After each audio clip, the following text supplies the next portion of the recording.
Alright. Click go live on here.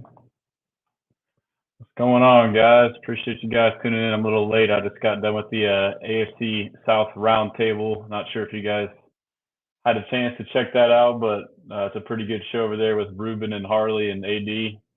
But yeah, we got another week where we're going to go into a recap of the previous game and then a preview of the upcoming game.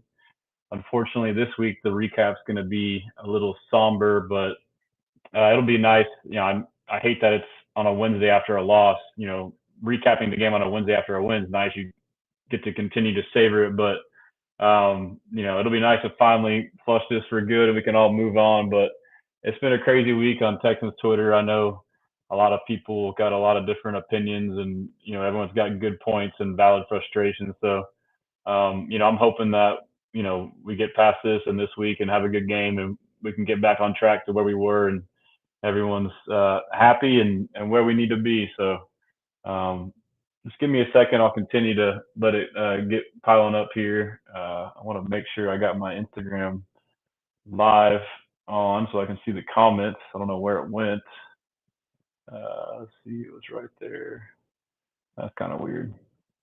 But yeah, we'll start with the review of the Vikings game, which obviously was not the greatest.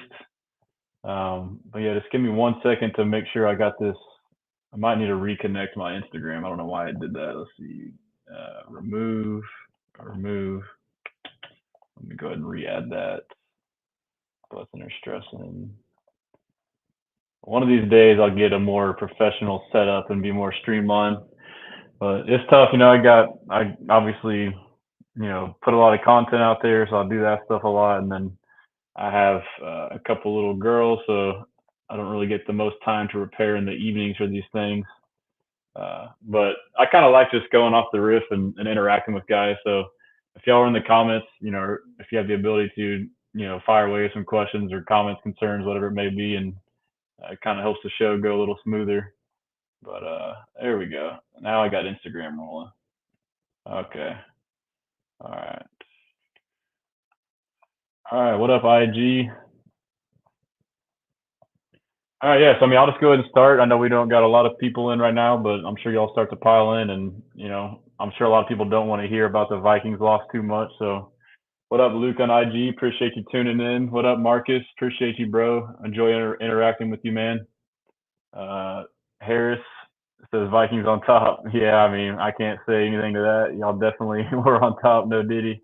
Brooks, what up, bro? How you doing? JG, Blessan versus Jags. That is right, bro. We are definitely Blessan versus Jags. We'll be good.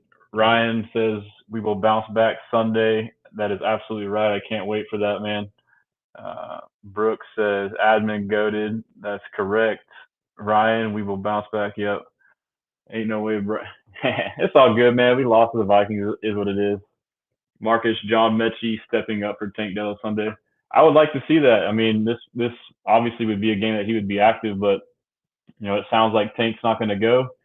We can kind of get into that a little more on the second half of the show, but I hope they elevate him and he steps right in. It will be interesting to see who plays where as far as if Steph will move to the Tank's role and then maybe someone else plays slot or vice versa. So Ryan says we needed a wake-up call. I agree. So that's what I'll start with when I review this Vikings game. I will say this.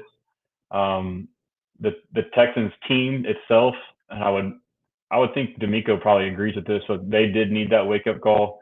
Obviously there was a lot of hype this offseason, and we enjoyed it all and we're all part of it too. But it's good to get humbled, and it's good to get humbled early, get all the bad losses and bad play out of the way early on. And honestly, this part is the corny part, but like us as fans kind of needed it, to be honest. I know I did. I was thinking we were invincible, obviously not going undefeated, but I thought, we're going to win every game type stuff. So it's a good reminder. It's NFL. The Vikings are a good team. My overall message as I go through this game is I don't think it's nearly as bad as what people think it's going to be. I understand the frustration, but it really is a lot of fixable stuff. It was bad play across the board, but it was one of those games where, it just, from the jump, it just started off weird and different.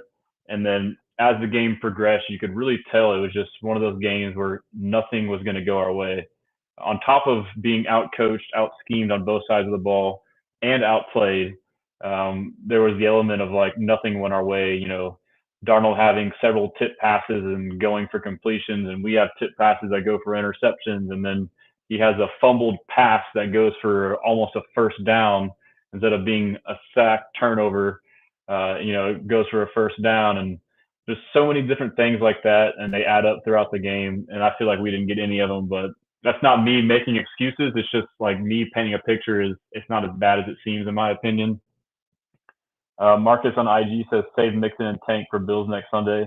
It's really not a bad idea, and I do think from the limited sample size we've seen of D'Amico as a head coach, I feel like he is a conservative coach in the sense when injuries happen that he's more on the side of I'll take longer than I need as opposed to rush a player back, which I like. You allow the player to get back healthy when it is time to come and not risk re-injury. It also shows you have confidence in your team and your roster. When you have a complete roster, you shouldn't be worried about the next man up mentality. Um, and I know people will think, we do miss Mixon. Mixon is by far the best back, but I thought Cam Akers wasn't bad, but he, in my opinion, was never given a chance in that Vikings game. I was looking forward to this game thinking he'd have a big game if the O line could run block how we thought they could, at least against the Colts, and a little bit better than versus the Bears, but it was pretty bad run blocking. So, but yeah, if Pierce is back too, it'd be exciting to have him. I have faith in both of those guys to run the ball, especially against this Jaguars defense. We'll get into that. But yeah, JG says great game for Metcha to get some plays. I agree. I hope that really happens. Brooks Farish. I don't know if you're a Texans fan or not, but he says, is CJ going through the Joe Burrow slump? He's going through no slump, bro. He had one bad game against the Vikings. His first pick was a tip pass pick. I mean, it was just a great play by them, and the ball happened to land right in their lap. Other pick was on him, but it's late in the game, down multiple scores, trying to make a play, and he was moving the ball up and down the field, which I'll allude to here in a second. But we just couldn't convert on third downs, mostly because we had several sacks that put us in third and long. We had several third and longs we converted that were overturned by illegal formation penalties, and then we had a couple times where early down runs were a factor as well. But the penalties overall were the overarching theme, getting us into those third and longs. But it was eerily similar to the Baltimore Ravens divisional round playoff loss, in my opinion, from the standpoint of us shooting ourselves in the foot on offense, and it was all procedural and pre-snap. So when I went into that Ravens game, I thought, all I heard about was the weather and the crowd noise, and I thought, yeah, it's all whatever, right? Crowd noise doesn't matter. But I walked away from that game and realizing obviously the weather mattered, but the crowd noise definitely played a factor, especially with our O-line. And that was my biggest key going into the game on the offensive side of the ball was communication on the O-line, for a couple of reasons. So far this year, our O-line, the struggles that they've had has been due to poor or lack of communication, and it's been evident in the Indy game, a road game, loud environment, first game where the whole O-line of the starting five is all playing together. So we need to remember that chemistry and continuity is a thing among O-line because communication is key as far as blocking assignments. But if you're not on the same page of, understanding how somebody communicates or what this guy does in this situation, it can be bad. And so in the Indy game, we gave up, however many sacks, 3 or 4 sacks. And I would say at least 2 of them were purely off of bad communication. It wasn't from just getting manhandled. It was just someone not blocking a guy and him running scot-free, which gives a quarterback no time. So, and then we did see a little bit of that in the Bears game, which I kind of think that crowd noise in the Bears game on offense was a little bit of a factor because there were so many Bears fans there. But, the communication on the O-line was a big factor leading into the Vikings game because it was another loud environment. It was another great front seven, just like the Bears. And this defense with Flores, we talked about it all week. We all thought it was being overexposed, but what was said about his defense and the issues it can cause and how it can cause it turned out to be true, even more so than I ever thought it would. Like I thought it would do stuff, but like the way his defense exceeded my expectations. So yeah, that was my biggest key, and the O line played worse than I could have ever imagined. I thought they might have struggled a little bit, but that was the big key to me. That was one of the big factors was the communication among the O line. And then run block, and then the play too overall wasn't great. Just for the first time they actually just got beat 1-on-1, which it could be that could go back to communication, getting to a block late, or really it's just these stunts that they were running last second, confusing guys or catching them off guard, and then shifts and stuff like that. So and obviously talent. And then obviously, there were times where Kate Stover was one-on-one blocking with Jonathan Grenard a couple of times, which is not ideal. I think in that specific situation, I don't know for sure if that's like how we drew it up before the play, like, hey, we want this guy to block that guy. It could have been, but it also could have been we're just in this formation, and then Flores, tip your hat to him, makes an adjustment to shift somebody. And maybe that's why. I mean, even Jonathan Grenard one time on one of his sacks went over the center, I believe, on Scruggs and beat him there. So you do have to tip your hat a little bit in the sense that, Brian Flores did come up with a good game plan to get pressure on us. So, but the Kate Stover one, another part of that I feel like that isn't being talked about is the Brevin Jordan injury really hurt us. I know that Brevin Jordan isn't viewed as an elite tight end pass blocker, but his level of blocking had improved and was definitely better than Stover's. And quite honestly, Stover's blocking to me was a surprise. He's a great player. He's still a rookie, but his blocking at the fullback position was great. And then, so you just assume it's going to translate to the tight end position, but it could be as simple as that fullback, he's got a full head of steam and he's not thinking as much. He's just running into a guy. Where at tight end, he's kind of on his heels and having to worry about too much. So there's a stark difference between Kate Stover, the fullback, and Kate Stover, the tight end. But nonetheless, pass pro O-line in general was a huge issue. So I'll get to a few more comments and we'll kind of go through the game recap and dig a little deeper on some of those points I had mentioned. Luke says, my best friend is a Jags fans. We can't lose. I agree. We can't lose this game. And I don't want to say it's a must win, but it feels like a must win, honestly. Marcus says we still have two number one receivers in Diggs and Nico. Facts. I agree. Ryan says my friend is a Chiefs fan. I had to swallow my tongue after this week. It's a long season, guys. It's a long season. Say Mixon and Tank for Bills next Sunday. Yep, I agree with that. Lalo says if the Texans lose versus the Jazz, I'm gonna make that shark come alive and make it eat him. Yeah, that shark is alive, bro. What are you talking about? NFL is scripted. Yeah, sometimes I think that. Z Monsters, what about Pierce coming back? He has a hamstring injury. I don't think he practiced today, but, I think it would be nice to have him back the way our offense looks right now. Marcus says DP, Akers, Taylor, and Brooks to beat the Jags. That's enough. I agree. Hi and hope we win the next game, says Go Coup Black. We will. He's a Texans fan. Yeah, LT. I'll get into that. That was crazy. Someone slob on my Nobski. That's a great IG name. Tunsil is killing us with the penalties, but he still has time to lock in and has the highest paid. I agree. So I'll talk about that once I finish these comments. A-Rod says the O-line was a big problem in getting the ball rolling, but offense not keeping our own pace and by playing defensive pace. And I agree. That's a good point, A-Rod. I said that I tweeted it during the game. I felt like a way to counter the Flores defense of moving guys around and smoke and mirrors was to use tempo. Like if you got like a nice 5, 8, 10-yard gain, tempo, and don't even give them the chance to sub or do all their BS, force them into a set defense. And we just never did that. That was kind of a concern or issue to me. And it's funny too, like if you look at a lot of these games, especially last year, if any of y'all viewed with me, like reviewing the games last year, CJ was incredible in the 2-minute drill, whether it was before the half or at the end of games. I mean, look at the Bucks game. He plays, and a lot of quarterbacks are like this too. And I believe it's because you're a little freer. Like you just call the play, you think less. You're not overdoing all stuff. It's more of like a just react and play.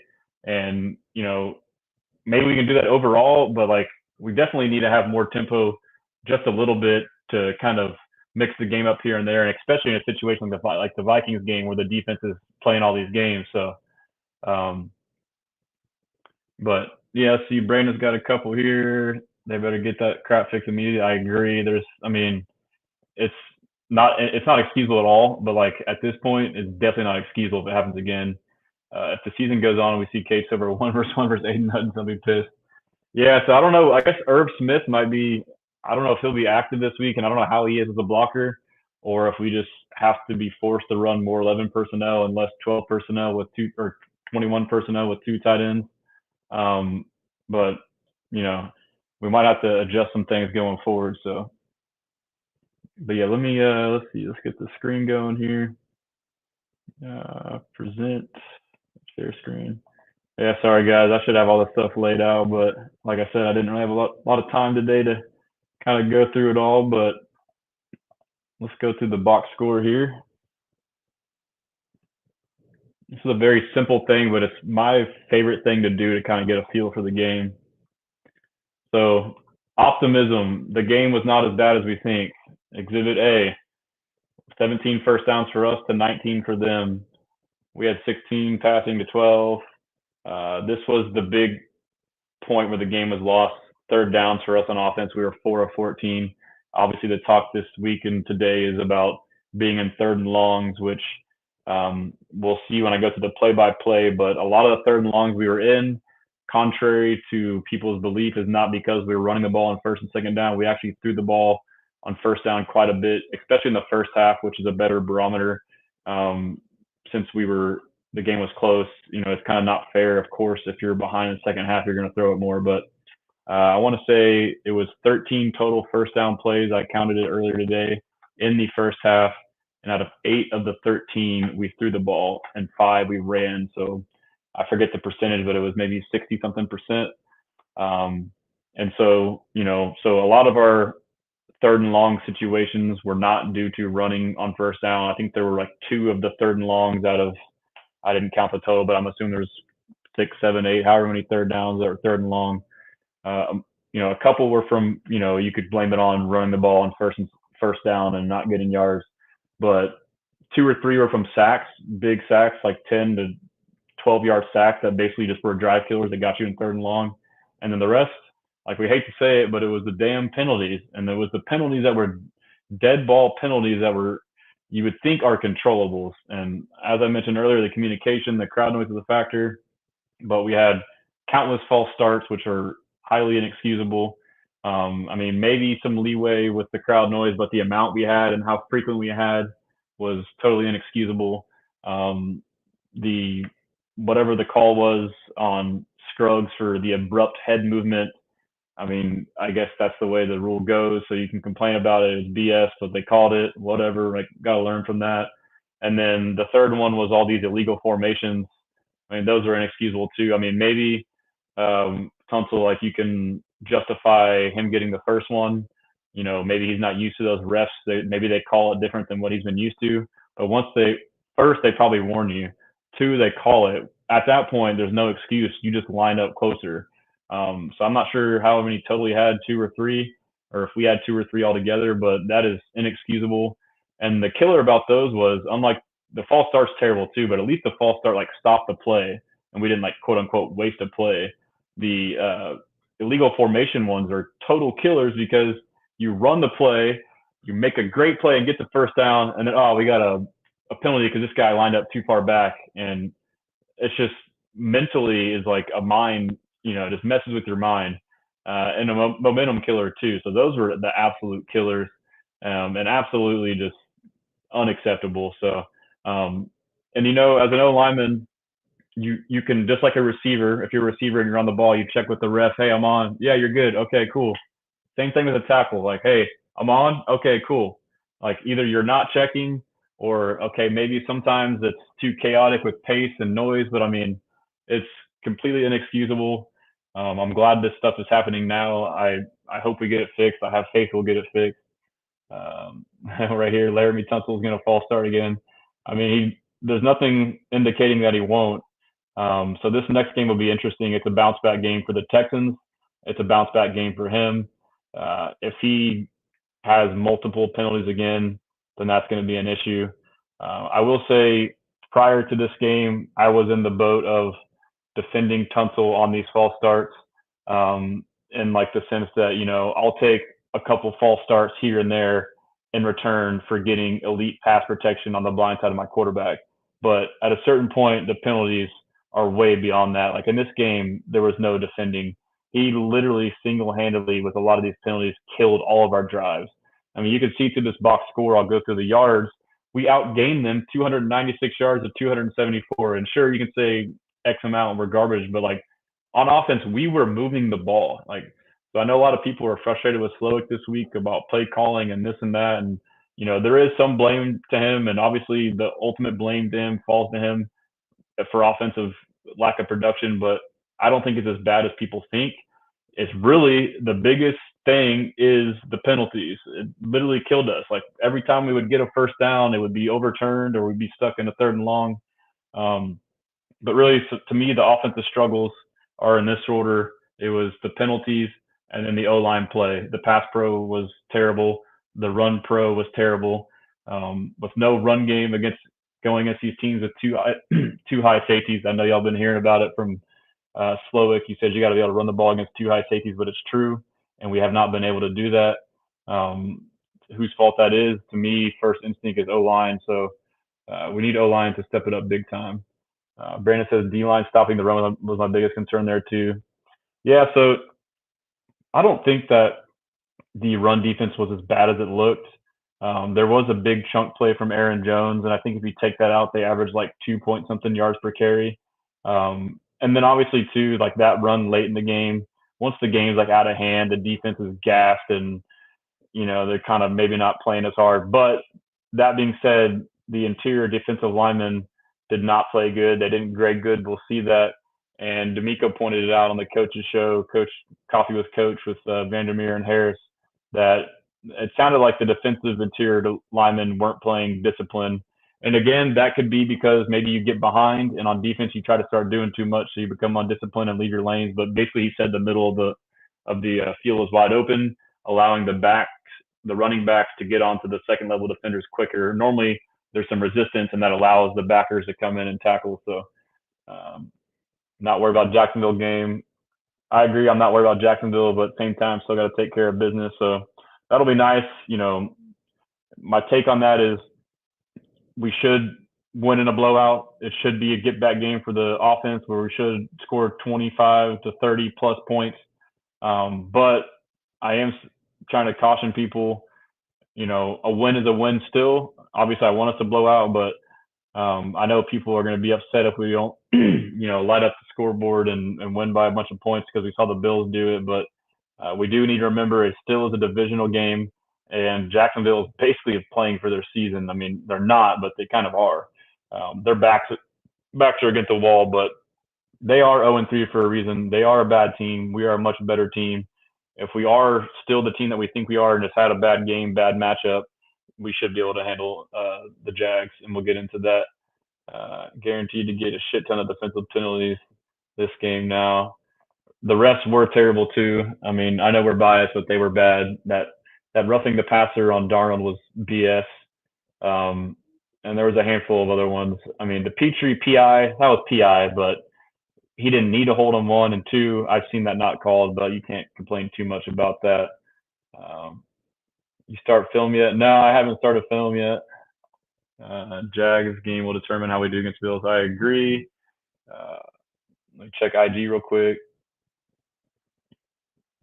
I was off cell. Luke said he was off cell service during the game, texting, getting updates every bar. Well, hopefully you got them late. Slava Manovsky says shit happens, especially working. Yeah, you didn't miss much in the game. Brooks says Schultz needs to get more targets. I will say this too about Schultz, and I tweeted it during the game. Something is wrong with him, man. He's sluggish, and I'm pretty sure it's because he's battling through an ankle injury. But like that one pass where it was a fumble and then overturned and called incomplete, he looked sluggish on that. And then there was one great throw by CJ on a seam route, over his head and he tried to jump up for it kind of lazily. He should have kept running and caught it over his shoulder, but he doesn't look like himself. So hopefully it's a health thing and he gets back. Um, let's see. Bigger Cipher says 4 in a row. It's absolutely ridiculous. Yeah, those penalties were crazy. Uh, Bigger Cipher, but good when we draw a line in the sand. Yeah. And so I was just talking about the Tunsil penalties on the previous show I was just on. And so you kind of think about it, and you know, you would think that a reason he's getting a lot of these penalties is because he's trying to quote unquote cheat and get every advantage he can, which you like to see, but like once you kind of overdo it and now it's becoming counterintuitive, you got to dial it back. So, um, and LT is a Pro Bowl left tackle. So like if he's this bigger, better, talented guy, he shouldn't have to worry about getting this advantage. So if I were him having that game, even big game, but obviously now, where you go from being super aggressive on trying to get an advantage by either lining up further and further back and getting a flag thrown on you for illegal formation, or trying to jump out of there too soon and getting a false start. I would take it all the way back and be super conservative and line all the way up on the center, and I would wait till the last second to get my jump and have faith, have confidence in my ability. And then as you kind of get your groove back as far as the timing on those little cheat plays, then dial it back. That's what I would do if I were him. And he's got a good matchup in this game. So, hey, yeah, Bennett says I got the Harris County shirt. Hey, if y'all like this shirt, it's on tomorrow's retro Christian Harris County shirt. But Taliban says Schultz started last season slow. Yeah, maybe he'll pick up. I really think he's not 100% right now. A-Rod says on IG, and to have so many plays for such gain and score almost every possession, it kills the energy for the offense because they keep falling behind. Yeah, it's just like that snowball effect, man. I mean, my other point I'm going to make about this Vikings game is defensively, it's not as bad as it seems because if you look at it, CJ throws a pick on the first play of the game. We throw for like a nice completion over the middle for 20 yards, and we get it called back for holding. So now we're 1st and 20. So there's another penalty. And then now CJ makes the right read and makes a good throw, but it just happens to get tipped and it happens to fall right into a defender's hands. So that's back to me alluding to things just not going our way. And so immediately they start like on their own 20. Their first drive is 20 yards. Defense looked bad. It definitely in those first couple of drives, the most frustrating thing was Justin Jefferson every third down getting the ball. And not only that, like 3rd and 10s, he literally would just run a 10-yard out and we would play 10 to 12 yards off. So I really do think that D'Amico Ryan's game plan was to prevent Jefferson from beating him deep, which in hindsight now is understandable and somewhat worked.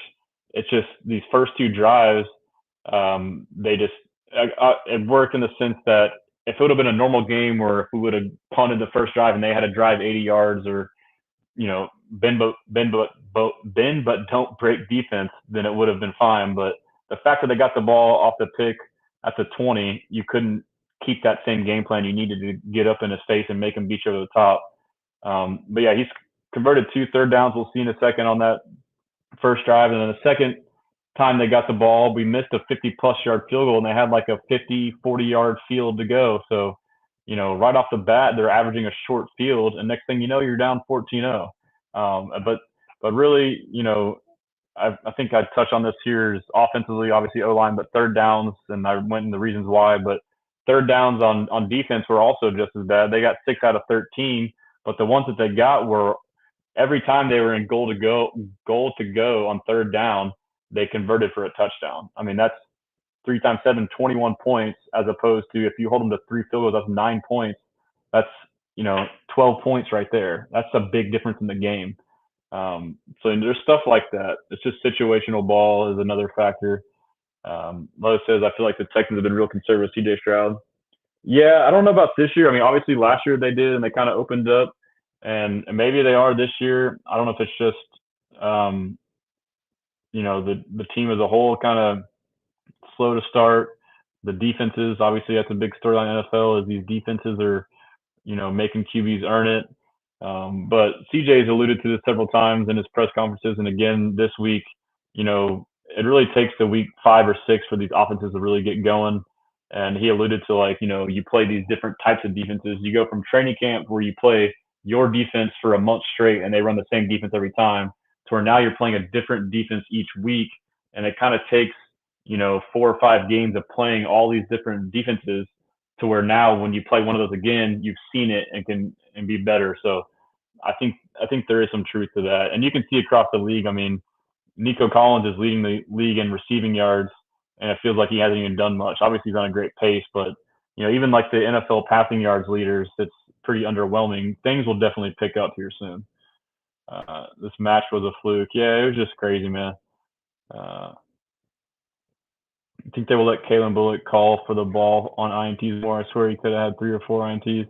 Yeah, that was crazy. Stingley knocked that ball away from him. But you could also, I didn't realize it until watch so live. I noticed that. I was like, man, like Kalen had that. But I think Stingley also had an argument that he had it too.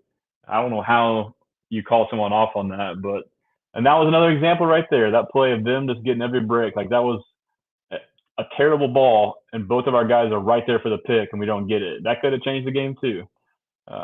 We don't do anything for the first 2 plays. I feel like I don't know if you mean like of the game or just on offense. First down is definitely not that good. Chris and IG says, "Let's go. What up, bro?"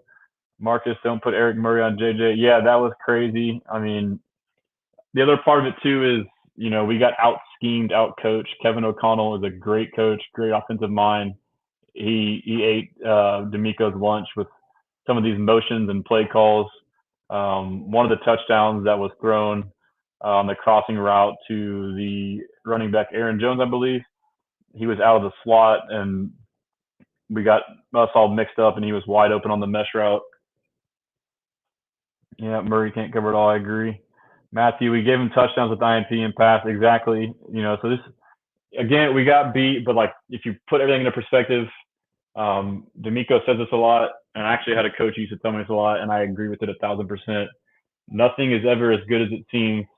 Nothing is ever as bad as it seems. Reality is what lies in between. So this game, we got blown out. You go and look at it. Okay, we got beat, but it wasn't that bad. Or you go like a win on the other end.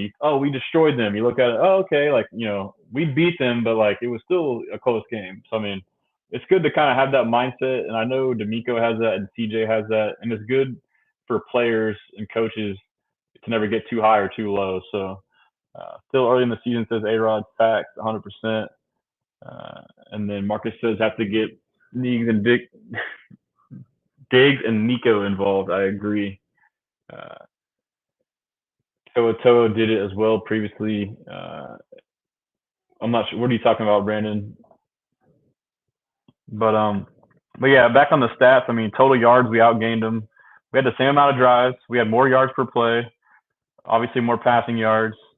Uh, Rushing, obviously, they had more, but I feel like a lot of their rushing yards came late in the second half when the game was out of hand and we were kind of desperate. Red zone, essentially, we were 1 for 1. That second one was garbage time with Mills, who tried to feed it to Nico. But on the other end, 4 or 5, you can't have that. I mean, that's a big part of the game right there too. And then look at this penalties: 11 for 88, 5 for 30. So we had more than twice of the penalties and almost 3 times the penalty yardage and 2 turnovers. So I mean, there's a lot in this deal here, but just going through the play-by-play, we'll run through it. I basically kind of just went off the memory on this, but first play, it's a deep pass. Okay, we're all hyped. It's off to the races. We're about to light this defense up now, holding. And then, and I will say in the very beginning, I had a weird feeling this game was going to be weird. I was super confident going into it. On the very first kickoff, there was some weird thing that happened where they had to re-kick it, and I was like, oh man, it's gonna be one of those games. And sure enough, you had this damn holding call and then a tip pick, and they scored 6 plays later, like I alluded to. We hold them to 2 third downs within this 21 yards, so defense gets in the right position. And D'Amico talked about this on the coaches show that a lot of times we got into the right position, forcing third downs and decent coverage, and the guys just didn't make plays, which I don't know about on these 2 third downs. The guys didn't make plays. They weren't even put in position to make plays on these, in my opinion. This was a third down to Jefferson. It was 3rd and 7. He ran a 9-yard out, and Stingley was off of him 15 yards the whole time. And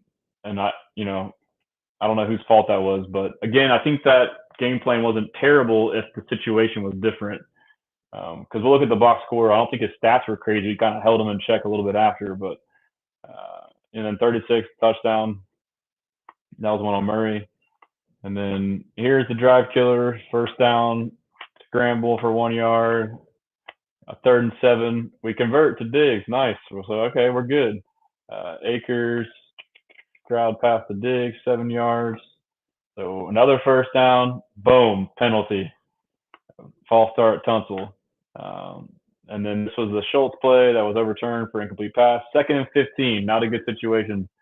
Got a 5-yard pass. We'll take that. 3rd and 10, 3rd and long. DJ scrambled for 7, 4th and 3. I like the decision to go for it. We convert with the pass to Schultz. First down run, get 1 yard, get 9 yards, I'm sorry. So now it's 2nd and 1, another first down. We've gotten 3 or 4 first downs. And then this is the drive killer. 2nd and 1, we get sacked. So, I mean, if anything, you can argue right here, I don't like this. I mean, this is where you run the ball right here. 2nd and 1, run it 2 or 3 times. You need 1 yard. You're going to go for it on 4th down. Don't risk taking a sack. Run it up the middle, quarterback sneak, something. That's a big play in the game right there. So now you're 3rd and 11, incomplete pass, and it's a long field goal. It's a 54-yard field goal. County's been nails. You know, he's going to miss some eventually. He's made the most consecutive 50-plus yard field goals. He misses one. And now Minnesota has the ball at their own 44, up 7. 6 plays, touchdown. You get 1 chunk play off the bat to Jettas, again, playing way off of him. This one might have been a scheme one where they got him open, but still. And so they get down there, and you finally hold them to a 3rd and 2 on the 8. Touchdown. This was the Aaron Jones. This was a scheme. They put Jones in the slot and schemed him open. And then we turn around and go 3 and out. And this was because of a first down run, so it was 2nd and 7. Actually, these were the ones that killed me. These illegal formations. We converted a first down to Hutch, 16 yards. Nope, play doesn't count. Tackle was lined up too far back. Absolute killer. So just going through this, like, you realize like the game wasn't as bad as we think it was, in my opinion. The defense starts to tighten it up a little bit for us. They force a punt. You know, they get a first down. Or no, so the Vikings kind of have their own little woes right here as far as penalties. They convert a first down and they get it wiped out off a legal motion. So that was nice to see them do it. Then they had a false start. So it's like, okay, like they're doing it too. Then we get the ball back. First down, we throw it for 20 yards to Diggs, 19 yards, incomplete. Then we throw it again on first down, incomplete. Right in. Then we run it on 2nd. And now we're at a 3rd down. You know, this is a kind of a big play here. Bobby feels like we have to convert on this drive, so we almost waste a trick play in a sense on this. This was the Diggs pass, which was slick. Get the first down, but then this is what you'll see here. First down, we pass it again, 4 yards. That's good. And we run. Now it's 3rd and manageable. 3rd and 4, we're good. At their 25 again. And we have a false start. I mean, if anything, you know, I know Slowick's getting a lot of slack for people saying he's running it too much. There's twice on 3rd downs here, or 2nd and 1 on the couple drives ago. And then now right here on 3rd and 4, where I would argue just run the ball. Run the ball. Obviously, the O-line didn't block it good, but, you know, worst case, you know, let's just say you don't get TFL, you get 1 or 2 yards. Now it's 4th and 2. You can run it again, you know. I don't know. I guess you can't really just keep doing that, but you can't expect your O-line to get beat on both ends, running and passing. But this is where it was 3rd and 4, false start on Scruggs. False start on Howard, false start on Scruggs, which I still don't really understand that rule, the abrupt head movement. And then you have the false start on Tunsil. So we had 3 different false starts by 3 different players. And then we completed the pass, and it was illegal formation by Tunsil, which was declined. So we basically had 4 consecutive penalties. At that point in time, I saw that, and I said, we do not deserve to win a game. Like, if you're doing this kind of stuff, like that's when, like, my hope was just like, this is done, bro. Like, this is sad. I know we all felt the same. And then, yeah, the rest of the half, you know, defense holds them again. And then we get the ball back again with plenty of time, and we hit a big hitter to Nico on second down, despite running the ball on first down at 2nd and 7. So now we hit a big pass to Nico, uh, hit a good pass to Diggs. So we got back-to-back first downs, and then you have a negative run play. Now it's 2nd and 13, and you run it again for 3 yards. Probably like to see a pass there. And then you have 3rd and 10, and another time where we converted a first down on 3rd and long, and it gets overturned by an illegal formation. I mean, it's just like at this point, you're just like, what are we doing, bro? Like, we just don't want to win the game, you know? Like, can't have it, man. And then we get some yards to salvage a little bit the field position, but defense holds them down again. So after all that, it's 14-0. We have a chance here if we can stop them and score, get back in the game, be a one-score game. But instead, defense finally bends, but then breaks.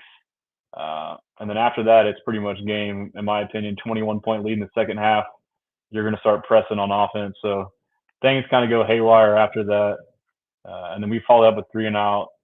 Luckily, turn them to a 3-and-out. And then even here, okay, we scored. You know, we're down 14. Okay, maybe we'll get something going. And then you let them have a long, sustained drive with a field goal. And this was big here. Let's see. We let them convert on a let's see. Yeah, we let them convert a 3rd and 14. They got 13 yards, and then they converted on a 4th down. That was a big play right here. That was a big play. And look at this drive, just long, sustained, holding a field goal. But now it's a 3-score game. It's back to being over. This pick by CJ here, to me, he's pressing. He was trying to fit it in some window and threw it behind Nico. That's just tough. I mean, we know the rest of it. And then now spirits are down. They bust a big run with Aaron Jones to kind of get them down to touchdown range. And it's just on offense now, we're going for it on 4th down because the game's pretty much over. Don't get it. Mills comes in. So, yeah, it's like I said, I mean, it's bad, but not as bad as we think. And I think a lot of it is correctable. Same thing with the Bears game. These penalties could change the game. Overall, let's see here. Let's see if it'll show the rating if I make it bigger. Show me the rating. There we go. CJ Stroud had a 68 passer rating, so he did have a bad game overall. But it's just one of those things, like the flow of the game, it starts going a certain way. You start pressing, you get out of character. And then it's a tough ass defense between personnel. They got some dogs on that defense and the play calling and the scheme. So, but he still threw for a decent amount of yards. Could have been a lot more. Could have scored more points just from not making stupid penalties.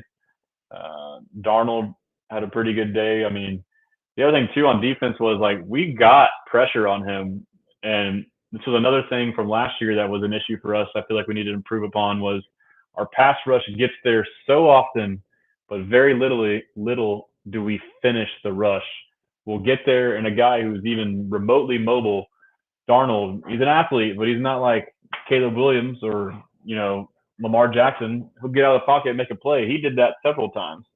So that was frustrating. I mean, that could have changed the game too. Some of those times we get the pressure, rather than him getting out and converting a 3rd and long or whatever it was, you get the sack. A couple of times you get those sacks there, that can change the game too. So obviously rushing was not great. Aaron Jones had 100 yards, 5.4 per carry, but he had a long of 39. And that was, like I said, late in the game. Diggs, this was nice to see. Diggs had 12 targets, 10 for 94. Diggs came focused and prepared. I mean, our receivers got some numbers, man. I mean, Nico 4 for 86. Tank had 5 for 62. So I mean, like, this isn't a bad stat line, and this could have been a lot more. A couple catches were overturned for penalties, and then on top of that, if those weren't, you have the ball longer to get more opportunities. So it's really not bad as far as the production. It's just stalling out for those penalties, really. And then this is what I was saying about Jefferson. I mean, like, as bad as it felt, it was just so early and so often. It felt like it was terrible, but like the end result was 6 for 81 and a touchdown. I'll take that all day. And that could be different because of game flow, because they were up. Maybe they changed their play calls, but it seemed like they just didn't want to beat them deep. it's just the way the game folded out with the turnovers early and the missed field goal. It just kind of threw it off skelter, in my opinion. So, and we got plenty of sacks too. Let's see for sacks. Aziz had 2 TFLs. Settle had 2 sacks. He had a great game. Barnett also had a sack. Anderson had a sack. Hunter did not have a sack, but he had a TFL. So yeah, I mean the pressure was there, but let's go look at the grades real quick. PFF. Let me see. Go to premium stats. All right. We'll be done with this once and for all here in a second. So we'll go to Texans team reports, and we'll go to schedule, and we'll go to the Vikings game. Offense. Nico Collins, no matter what's going on, he's a dog. Let me catch up on some comments real quick just to make sure we're getting everything answered. No, blocking the INT, Toto did. Yeah, and like again, like that's to my point, like just random fluky stuff just didn't go our way. Lowe says, I feel like the NFL is weird this year. It's because that almost every team has good quarterbacks. But you know what's funny is like I feel like we're always surprised every year like how the NFL season starts for the first 3 or 4 weeks. But I feel like it does this every year. We just forget. And like I feel like eventually water finds its level and everything goes pretty much how you expect it to. I mean, there still might be some new surprises that are still hanging around, but I feel like this happens every year. I mean, the Bengals start slow every year, and I mean, look at all these teams starting slow this year. A-Rod says, I think going from Caleb the week before, the front line underestimated Sam. That could be a good point. I mean, maybe you thought you played this baller and could let up. Marcus, we have to get our weapons more touches. I agree. Max, love the Beagle. Texans will be fine. Just have to fix the mistakes and stop the ridiculous. Exactly. I mean, that's why I'm optimistic. It's not like an overall huge thing that has to happen. So I'm still encouraged for sure. Brandon says people who paid their QBs have been getting screwed. Facts. But also, a lot of the people who paid their quarterbacks were kind of like in a position, like timing wise, where the market was just crazy and they had to. Like, obviously, Trevor Lawrence, in my opinion, probably most of y'all think the same, isn't the guy. But like, what was their option to not renew him and then just rebuild? Like, so it's tough. But you're right. Gabo says Texans need to run the ball and get the O-line rolling. Facts. I agree 100%. It all starts with the run. This offense is all predicated off the run. That was another thing with this game is we had no run game. So now all these play action passes aren't going to work for Jack. I agree 100% with that. But yeah, Nico, obviously he's the lone bright spot. Titus Howard had a bounce back game. Pass 76 overall, pass block 85.6. That was very good to see. So, I mean, now we know what LT is and can be. Now we know what Titus is and can be. Now we just need them all to do it consistently at the same time. Cam Akers had a pretty good graded game. Stephon Diggs had a good graded game. So did Tank. I mean, all of our receivers played great. One O lineman, I thought Juice didn't have that great of a game on film, but the grade isn't terrible. I saw him got beat on a couple plays. Like Grenard won it, especially where he came over the center. But Gabo says, love the content. Keep it going, man. Hey, I appreciate you, brother. I appreciate all you guys. My goal when I share content is just to make y'all's life easier as Texans fans. Allow me to do the legwork to go find all the cool stuff, interviews, TV show, rankings, and I'll just send them to y'all. That way you don't have to go, doing all that. And I'm already doing it anyway, so I enjoy doing it. So Trevor got a new contract because his hair is pretty. Yeah, that might be a reason why. We need Mason to show what he can be. Exactly. Mason, who is solid, has not had that great of a year thus far. So you can kind of see some of the names down there. Larry Tunsil, bad grade, but pass blocking was elite again, 91.4. And I will say I was on a show with AD earlier, and he was saying from him watching the All 22 that not only did LT have bad penalties, but his effort was bad, especially in the run game. And I agree. I mean, there were some clips where it's just like, come on, bro. But at a certain point, like, yes, we very much appreciate this absolute lockdown pass pro, but like, please try to cut back on the penalties and try to give us more in the run game. Kenyon had one of his worst games, and this is a big deal right here. Our tight ends were absolutely terrible. Cade Stover had a 5.4 grade pass blocking. I'm sure he only had a couple reps and they were both against Grenard, but 29.8 overall. He'll bounce back. I mean, he probably hasn't been getting a lot of reps at the actual tight end position. And then your first game to do it, you go get to Brian Flores defense and Jonathan Grenard in that front seven. So I mean, that's a tough task. I'm optimistic he'll bounce back. Shout out my boy Champagne Shep on IG. He's from the Texans on Three podcast. He says, "What's good? What's good, Shep? That's my guy." If y'all don't know Texans on Three podcast, y'all should go follow them on Instagram and Twitter and tune into their show. They got some good stuff. Marcus says LT just need to practice more.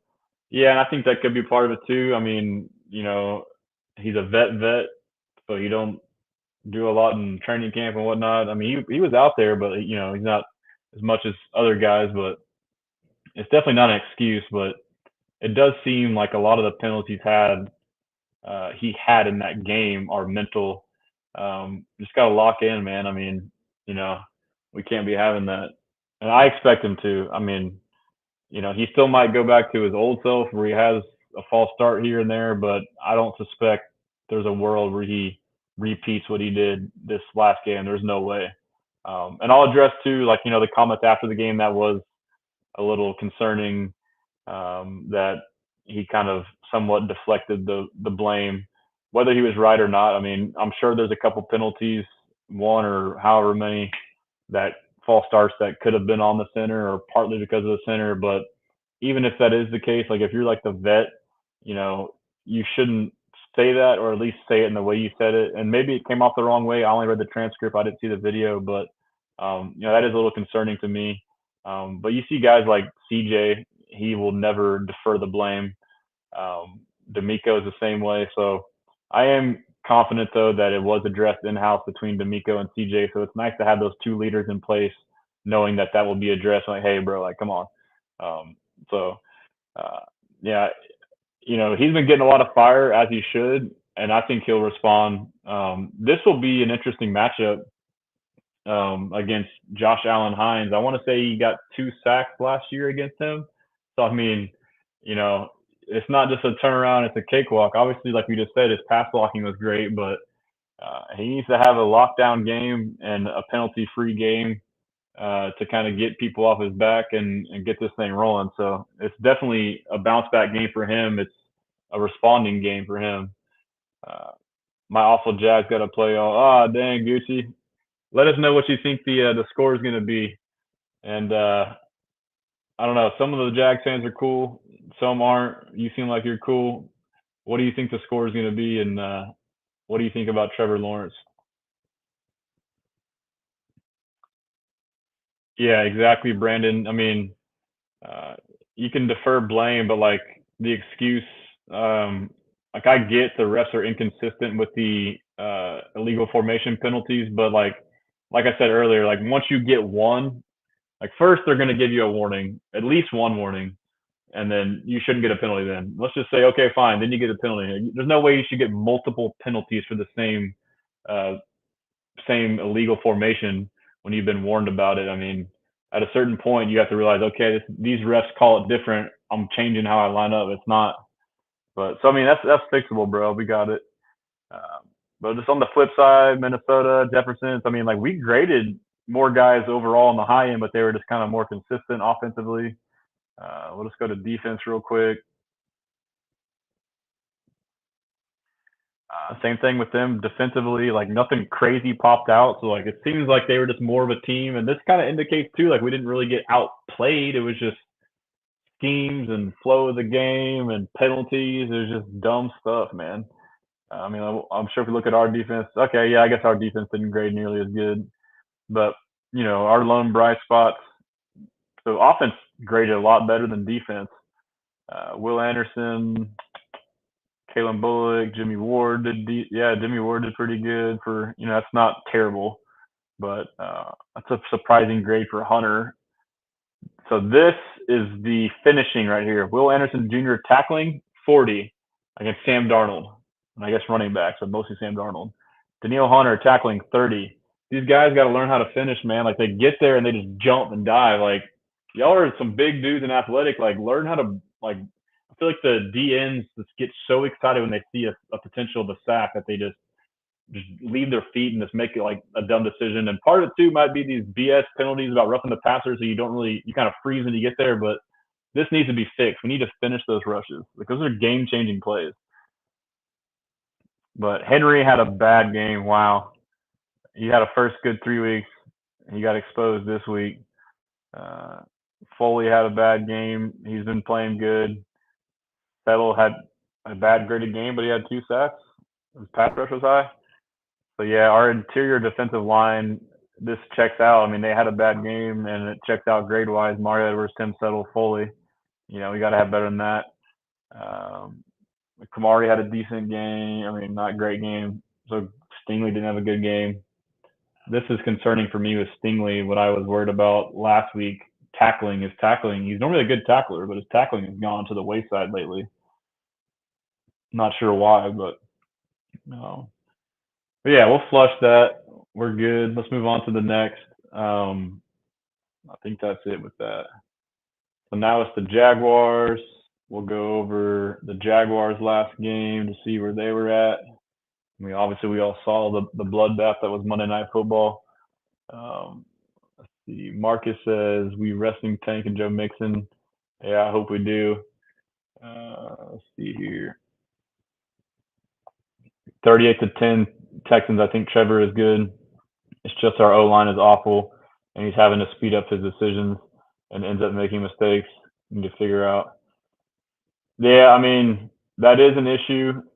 Obviously, we experienced that last week, and then another facet too of quarterback struggling is once you get behind, you kind of try to be Superman. But I still don't think he's the guy. I think he's an average to above average quarterback. Even when the games are tight, like I feel like he makes a lot of Superman plays.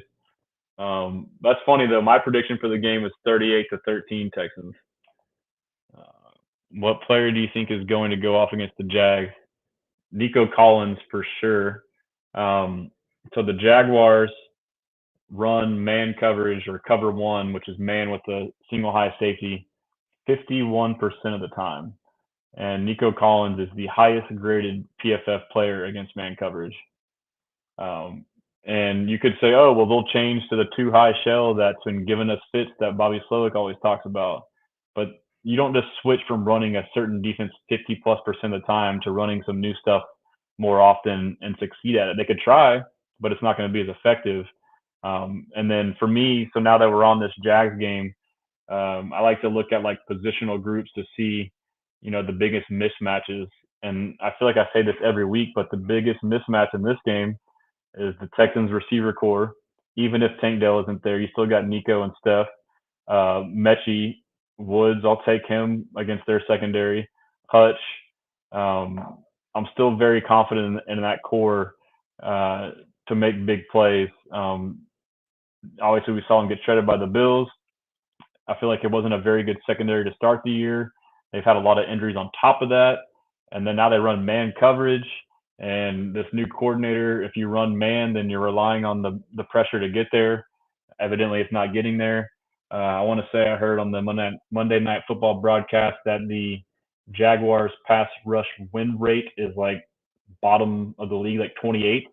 So they're not getting pass rush and they have bad secondary. So the whole phenomenon of rush and cover, like the two units helping each other, is not happening. So I think the Texans offense can and should and will have a day. I think CJ finally gets over 300 yards, pushes 350, 2+ touchdowns. I think Nico eats. I think Diggs eats. I think it's an all around uh, great performance. Like I said, I think the score is 38-13. I think defense has a field day. As the Jags fan said, their O line isn't great. Our D line is elite. I think they force some turnovers out of Trevor Lawrence, whether it's a strip sack or interceptions. Um, but I will say, like I said earlier, just because of that may not happen, I expect that, but there's still a chance it won't happen. As long as we win, I'm still happy. But I definitely expect to win. So Their block up the middle was going right into the both D tackles and LBs each time. Yeah, that was a problem, man. The interior D line. In my opinion, the flags and refs called non-calls helped add another 21 points to the Vikings. Yeah, I agree, man. I mean, like, you hate to go back and be that kind of person, but that stuff adds up and makes a difference, bro. Let's see. This is the Jackson, and we're on second and third DBs. Exactly. Exactly, dude. That's what I just said. Lance, my boy Shep, when we beat the Jags Sunday, their season is over. Yeah, so Jags fan, tell us what y'all think. Like, obviously, y'all think y'all are going to lose this game. If y'all go 0-4, is the season done? I mean, I think statistically, I don't know if anybody's came back from 0-4, but yeah, that's we should beat the Jag by 2 scores at least. I agree. Marcus says Dallas not that good either. Um, go B. Desmond Spivey, I'm good with the early loss to get these guys refocused. They get in their own way in the game against the Vikings. I feel Mika will have their better prepared. Man, I love like the feedback I'm getting from here. Like, I don't know if it's it just took time for fans to kind of like vent and come around to like assessing that Vikings loss, but I felt like it was tough for me this week on Texans, social media. It's like I just heard nothing but negative stuff. Like a lot of people thinking we're done and like wanting to fire Slowick and cut Tunsil. Like I get the frustration, but like some of the extreme stuff, I'm like, man, come on, guys. Like it's one game. We're 2-1. We have like a 68% chance of making the playoffs. The rest of our division sucks. Obviously, we had this expectation, and a loss is a loss, no matter how bad it is or may seem. I agree with the sentiment. We're good. And I really do think it's good to get it out the way. Stroud said it in his presser. It's good to get these losses out of the way early in the year. So that way, later in the year, you can kind of get things rolling. You'd rather have a clunker like this in week 3 than you would week 14, So, hopefully things continue to go up. So I agree with that sentiment 100%. But let's see. Okay, so making sure we good. But yeah, so I don't even know if we need to really go through this. We all saw it, but Jags just got torn up. Josh Allen scored on every possession in the first half. It was absolutely incredible. I will say my initial preseason prediction on the Bills is not looking good. I thought they would be struggling like around 800 and like maybe just miss the playoffs, but obviously doesn't look that way. Things can still change, but I think Joe Brady for the Bills was definitely the move. You know, um, it didn't work with Diggs, but like I think it was the right move for both parties. But I just can't stand the Bills fans that can't let go every time we post about Diggs. They come in there like the ex girlfriend and talk crap. Like we're not trying to talk to you guys about this, like move on. But anyways, I think Joe Brady was the best move for the Bills because Josh Allen, when he was throwing it more, was more like these other quarterbacks where he was like trying to be Superman and reckless.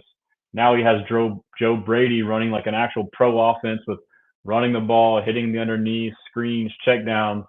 And so now he's like making smart, sound decisions. He's not trying to hit a home run every play, and you're seeing it. But that being said, it's 3 weeks. The teams they've played, maybe the defenses aren't up to snuff. Hopefully, we take care of the Jags, play them, and it's a good game. I could see them potentially losing their game this week. I forget who they play, but um, Marcus says LT if he doesn't get it together, we have Fisher as well. Yeah, we do, but I mean, LT's pass grade is like a 90 plus. So, I mean, you know, all he has to do is just not false start. Sounds a lot easier than what I said, but that's literally all you have to do. And then improving the run game a little bit, just effort. That's it. But yeah, so Allen torched this defense. I want to go to. I haven't really done this, but we'll look at it together. So just bear with me if I'm kind of like jumping around. But I want to look at the next gen stats to give us an idea of what we are facing defensively in the Jaguars. Yards per game. Let's see what the Jags are. They are 26 in the league. They average 361 yards per game.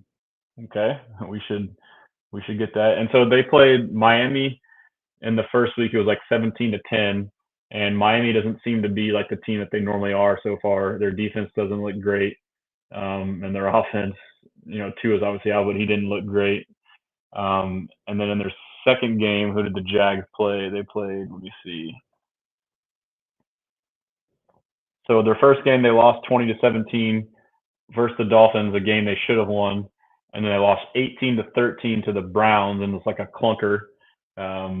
Just a bad game on both sides.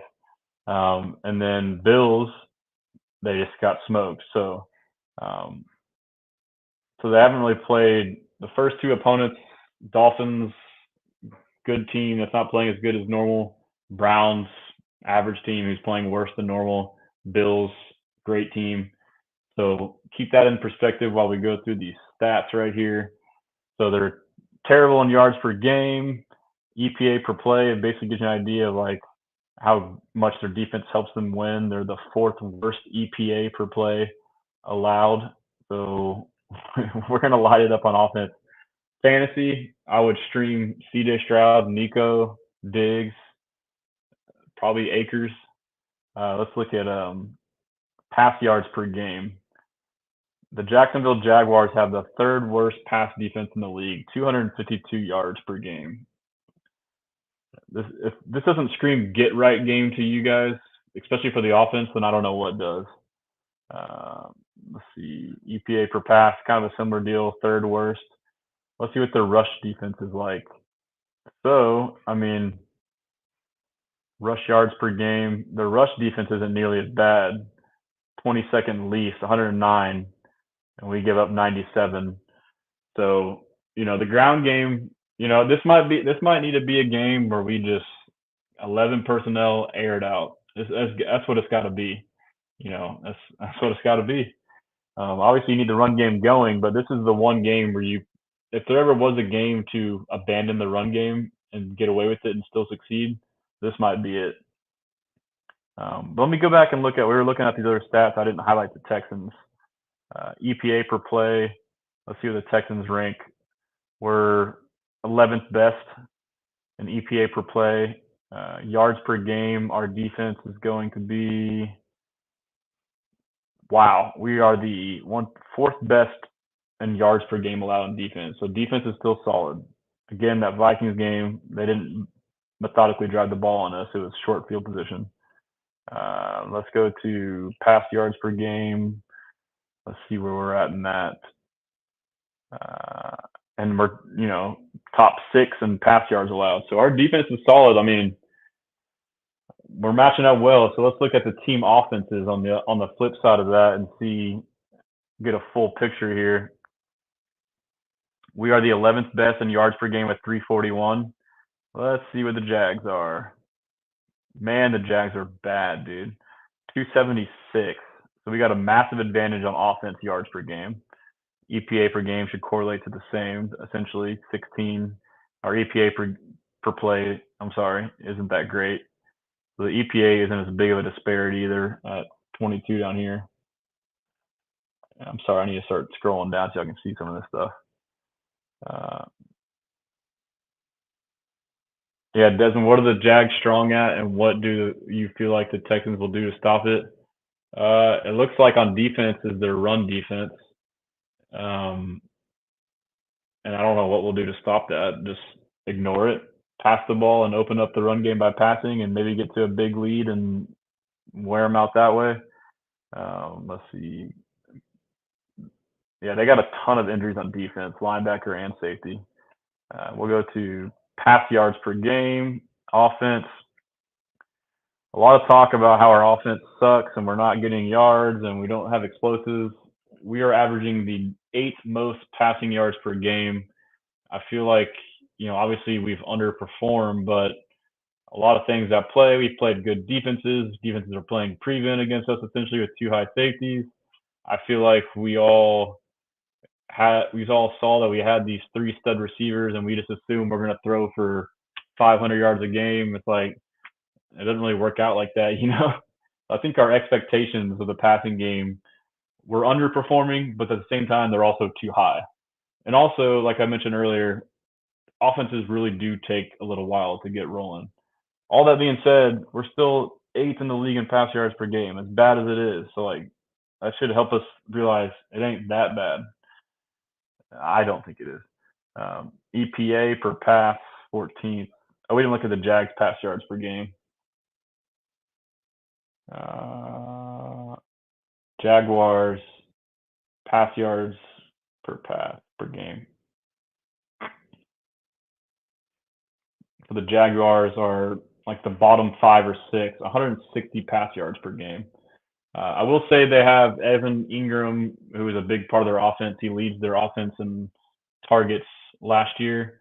May play this week. If he does, that's big for them. I think when we played them last year, they didn't have Christian Kirk. Christian Kirk's a nice player. But yeah, so you just look at it overall.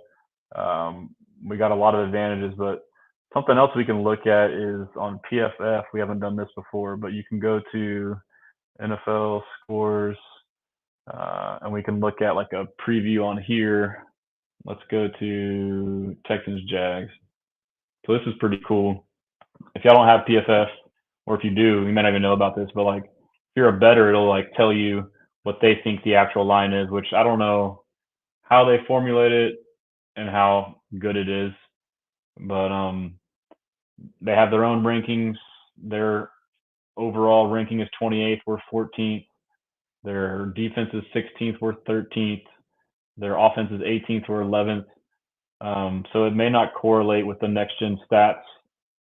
Next gen stats alluded like we were like a top 5 to 8 offense and a top 5 to 8 defense, and they were like a 24th offense and a 28th defense. So average offensive snaps, percent run plays. So we both kind of had the same mix of run to pass, 65% to 34% pass to run. But here's the more important thing: quarterback, the ratings. Trevor to CJ.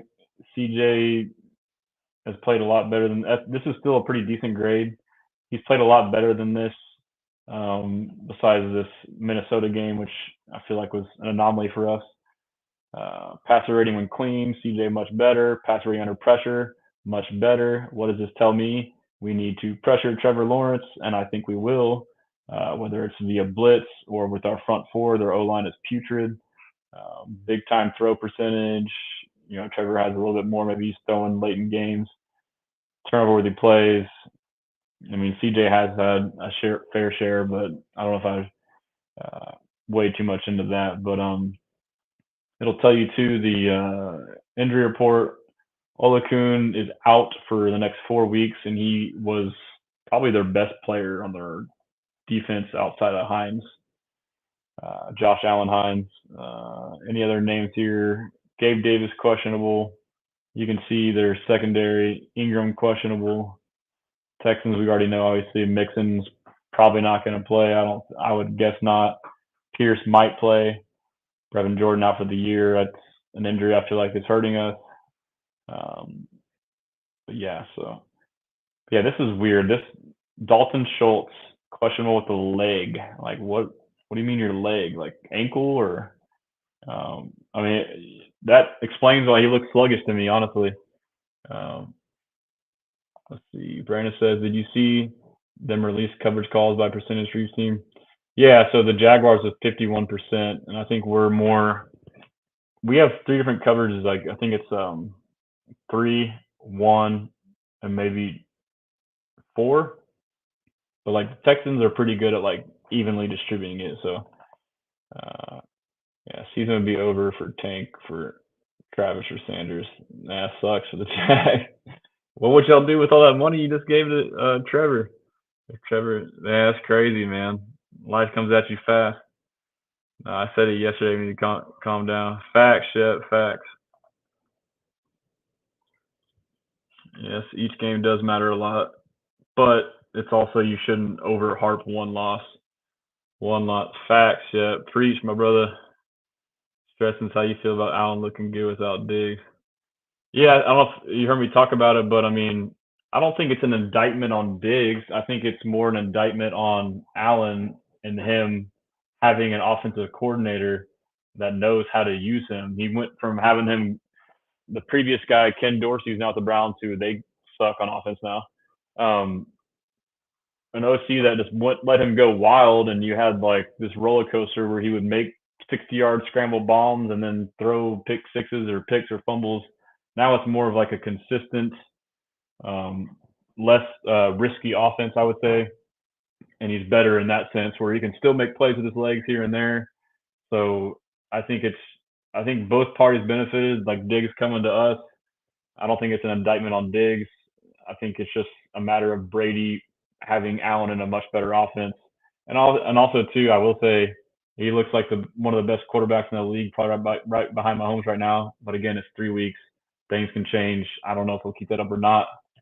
Um, Ravens beat up the Bills a bit, so yeah, that's a good point. I think the Ravens take that game, and I know a lot of these teams that are physical teams, their stats about I think it's normally the Steelers, but like I would say in the past couple of years, it's teams that play a team. Like if a team plays the Steelers and then you play that team the next week, that team that just played the Steelers loses like almost every time, just because I guess they insinuate like they just get like Brandon's alluding to, they get beat up by a physical defense, and I feel like the Ravens kind of fall into that bucket too. So I mean, that is something to look out for. So we would appreciate some help, Ravens.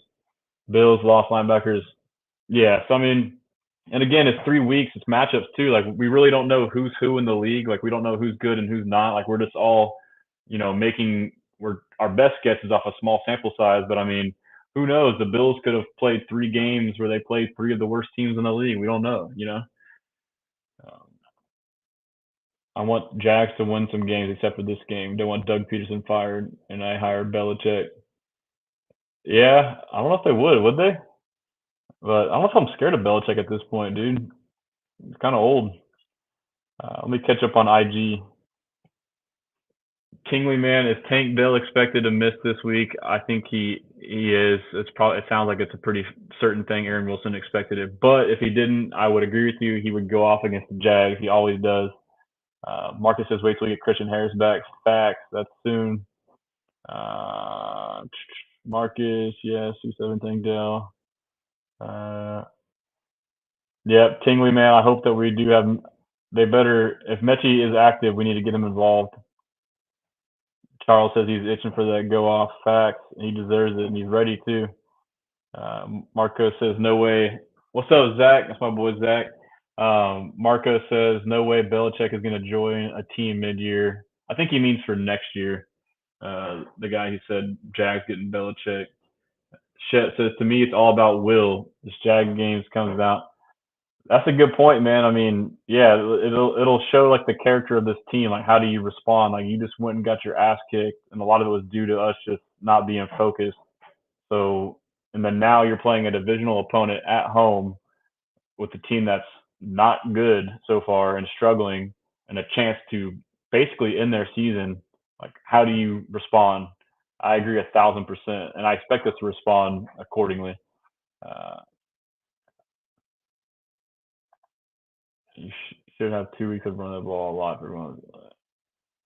Yeah, we could. I mean, but I'm looking at just going through what we're going through right here, like the next gen stats and PFF grades and all that stuff, like and coverages. The Jags pass defense is porous, terrible, and their pass rush is terrible.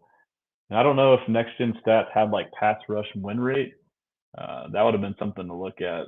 Let me see if I can find that on here. Uh, Pass play, passing EPA, rushing per play.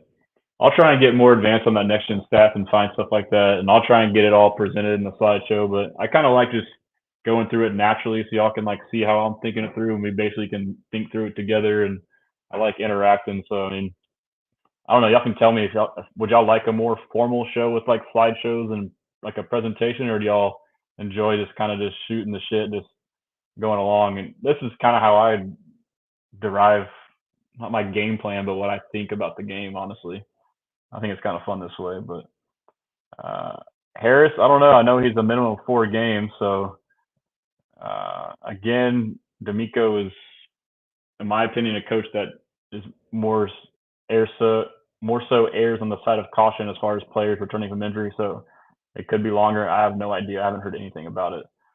Uh, yeah, if we don't win by 10 or more, you might be worried. That's right, Tingley. I think it depends on how the game goes too. But at the very end of the day, we can't be mad if we're 3-1. Um, but yeah, we should definitely kick their ass, and I hope we do. I feel like there was something else I was going to look at on PFF. Uh, what was I going to look at? Look at their. I thought they said 5 or 6 games for Harris. Yeah, it's a minimum of 4. So I mean that would make sense, Marcus. Um, man, I'm tripping. What was I going to do? I was going to look at something else. Huh. But let's see. PFF. I got any more questions? Let's see. We should win this game. Facts, Trey. Appreciate you commenting. Yeah, we need it, man. Fans need it. Team needs it. Lance says, Brandon, if we really are who we say we are, we should damn near have a flawless game against the Jags this Sunday. I agree, but again, like if we don't have a perfect game, it's not the end of the world. Obviously, get a win, but biggest thing is we want to see the offense score points. We don't care how it's done, running, passing, whatever. Just score some damn points. Still have to face the Bills, Packers, Jets, Lions, Cowboys, Chiefs, and Ravens. Need each W we can get. Facts, big facts. So I mean, I was kind of thinking this, and then now that you're saying this, Brandon, this almost is like a must-win game for several reasons. Like 3-1 versus 2-2, and letting the Jags continue their season, and then if we go 2-2 and now we still have this gauntlet of a schedule ahead of us, and we drop one to the lowly Jags, you're going to regret that later in the year. So that's definitely something that I would agree with on that. That one guy from that one place. What's up, bro? Like last season when we played the Ravens, I'm not sure what you're referring to, but I did say earlier in the show that Ravens game taught us a lot. And my biggest takeaway from that game offensively was the O line communication was dog shit and needed to improve. And it has not. You know, we did the same stuff we did in that game: false starts, illegal formations, all mental miscommunication errors, essentially due to crowd noise and nerves. We did it again. We did it first 3 weeks, but um, we need to improve that stuff. Pierce has a hamstring. I don't think he practiced today. He might have dressed, but it sounds like he's like day to day, 50-50. I don't know. Next game could be a good Mechie game. Facts, I agree. Like, I think it needs to happen. Just going through the breakdown of all this stuff, we need to throw the ball in 11 personnel, so with 3 receivers. So you know, I think Woods is on the roster over Mechie as like a backup blocker. I think that if Mechie gets called up, he would play over Woods as a receiver, honestly. And Mechie can play outside where Tank plays or inside where Diggs plays when there's 3 receivers. I personally would like to see if Mechie's called up for, obviously Nico is your number one X receiver. Um, this is if we have 3 receivers on the field at the time. Nico outside X. I would like to see Diggs on the outside instead of slot and Mechie in the slot. I don't know if they'll do that. I just feel personally like Mechie is much better in the slot. But we'll see. It'll be interesting to see how they do that. Need to win by the same. Yeah, I mean that's gonna be tough. Everyone's gonna compare this game to the Bills. Like that shit don't matter. I mean, obviously you want us to dominate the game, but the actual point total. But yeah, that's funny though. Um, Need a huge win versus the Jags and a win versus Bills if we want to be part of Convo again, for sure. And I think we can obviously beat the Jags, and I think we can beat the Bills. Like obviously the Bills are like, the Bills are like the top of the top right now, and we were like that last week. It was like it just depends early in the year, your schedule, who you've played. Uh, Scooter be scooting on ID says blessed or stressing. I'm blessed, bro. I was stressing during the game, and then I would say in the third quarter it turned into a depressing. I was depressing for a bit, and I kind of like went through like the 5 stages of grief or whatever you call it, grieving like that day, and I was pretty much over the loss by like Sunday at like 5 p.m. Like I don't know, I was proud of myself. I guess the game happened. I thought about it. I kind of went through the box score like we just did. I listened to D'Amico and CJ's press conferences, and I was like, you know what, man, like we're good. Like the game wasn't as bad as we thought. It's one game, we're good. So I'm blessing, bro. Um, Nick Casario stand, please under 5 penalties next game at least. Facts, bro. Facts, facts, facts, facts. You know that D'Amico is making this a massive point. And for a coach that like harps himself on like team play and being a disciplined team, he has to be livid. But at the end of the day, obviously the players are making the penalties. It falls on him. Like, is that on him for practice for not, coaching things tight enough, getting on guys enough in the film room after doing it, or what? But I guarantee you, those film review sessions and all this week are like pretty intense as far as like getting on guys like do not mess up as it should be. This is big facts right here. See, I like this talk. Like if, instead of it being slow, it needs to be fired. He's terrible. How about we just fix the penalties first and see what happens? Like I pointed out earlier, we moved the ball up and down the field versus the Vikings. We just shot ourselves in the foot. We had 2 or 3 third and 10, third and 17 first downs converted, wiped off the board. You can't win games like that. Uh, Nick Casario stand. By the way, I love this name and the photo, the big brain photo. I love that one. Think we need a bunch of quick plays like last season instead of trying to make plays happen. Got to force feed some of the receivers to get them rhythm before we get to December, January. Yeah. Well, the other thing too we have to remember is every team we play will have a different defense of scheme and different defensive personnel.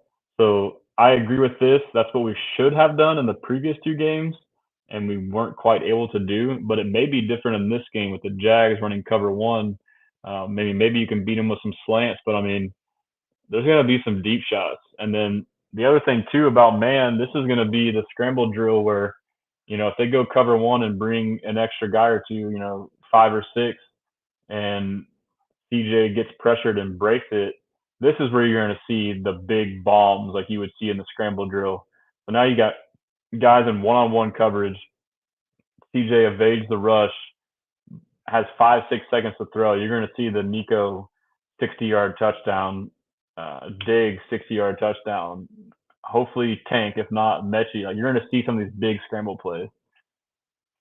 But Lance, I mean, I don't know if we've all gone through it. I guess we've all will go through the 5 stages of grief of like grieving that loss.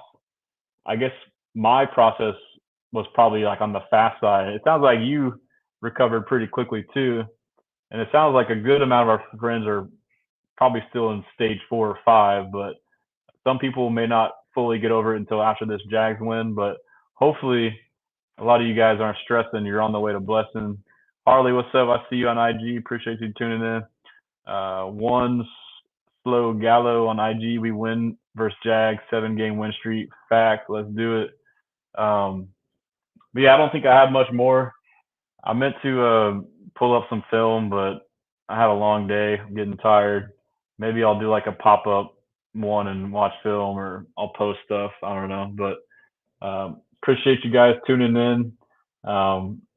Overall consensus theme from me today is we good, we blessing, flush that Vikings loss. D'Amico has said this a lot, and I had a coach that used to say this a lot, and I believe it's true, and I still don't really heed to the advice, but I have to remind myself. It's a good saying. It's never as good as it seems. It's never as bad as it seems. Reality is what lies in between. This Vikings game, it's not as bad as it seems. We blow the Jags out this Sunday.